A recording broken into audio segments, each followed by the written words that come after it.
কই স্যার, ভালো তো? আরে চাঁদ মার্কেটটা তোমরা চলে এসছো? আসো আসো, তোমার জন্যই অপেক্ষা করছিলাম। আরেকজন কোথায়? এই তো স্যার চলে আসছি। ও, কত ছোটটাও চলে এসছে। আসো আসো স্যার, খবর দাবর সব ঠিক আছে তো? খবর খবর, এই তো খবরের কাগজ, পড়ো পড়ো। তোমরা তো শিক্ষিত ছিল, পড়ো না পড়ো। ও, আমি তো ভুলেই গিয়েছিলাম, তোমরা তো করোনা কালের স্টুডেন্ট। তোমরা যে কতটা শিক্ষিত সেটা একটা বড় প্রশ্ন।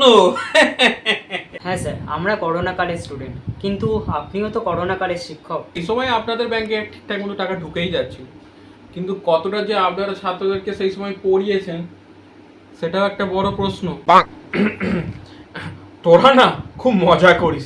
এটা কি মজা করার জায়গা? এটা পড়াশোনা করার জায়গা। ঠিক আছে স্যার, বই বের করছি। আরে থাম থাম, আরেকটা কথা বাকি ছিল। হ্যাঁ, কি কথা স্যার? আরে আমার গুরু দক্ষিণাটা কবে যে তোরা দিবি তার কোনো ঠিক নেই। স্যার, কবেকার সেই তাপস পালের সিনেমা গুরু দক্ষিণা, তার কথা মনে থাকে?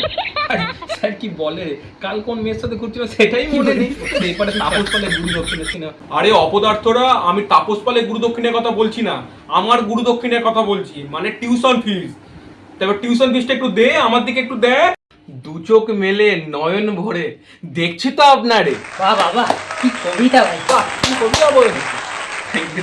আমার দিকে দেখ, মানে আমার ছোট্ট পরিবার আছে, একটু ঠিকঠাক সময় মাইনেটা দে, নাহলে তো আমাদেরকে কদিন পর ফুটপাতে বসতে হবে। কি বলেন স্যার, ফুটপাতে নতুন ব্যবসা খুলেছেন নাকি? হয় নাকি স্যার? কোথায়, কোন ফুটপাতে? আচ্ছা, আপনি যখন এতই মাইনে মাইনে করছেন, তা নয় হালকা করে একটা হালকাতাই করে দিন। এ শোন শোন শোন, মানে দোল তো অনেকদিন আগে কেটে গেছে, তোর কি এখনো ধানের নেশা কাটেনি? একটা লেবু কেটে দেবো? তুই কি পাগলটা করে আছিস নাকি? মানে আমি কি এটা মুদির দোকান খুলে রেখেছি নাকি বছরে একবার করে হালখাতা করবো? আপনি তো রেগে যাচ্ছেন কেন? ঠিকই তো বলেছে, গিভ অ্যান্ড টেক পলিসি। হ্যাঁ ঠিক ঠিক ঠিক, আপনি এক হাত দিয়ে মাইনে দেবেন, আমরা এক হাত দিয়ে মিষ্টি দেবো। কি বললি? আরেকবার বল দেখি, আরেকবার বল। Sorry sorry sorry sorry sorry sir, আমি বলছিলাম আপনি এক হাত দিয়ে মিষ্টি দেবেন, আমরা এক হাত দিয়ে মাইনে দেবো।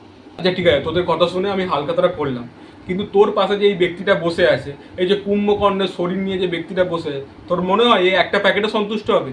আপনি যখন হালখাতা করবেন নাই বলছেন, তখন একদিন দুপুরবেলা খাইয়ে দেবেন, খাসি মাংস না করলে মুরগির মাংসটা রাখবেন, কিন্তু দেশি হতে হবে। বাবু, তুমি হনুমানের পিছন কখনো দেখেছো? কই না তো স্যার, দেখিনি। আসো হনুমানের পিছন দেখাচ্ছি। কই দেখা।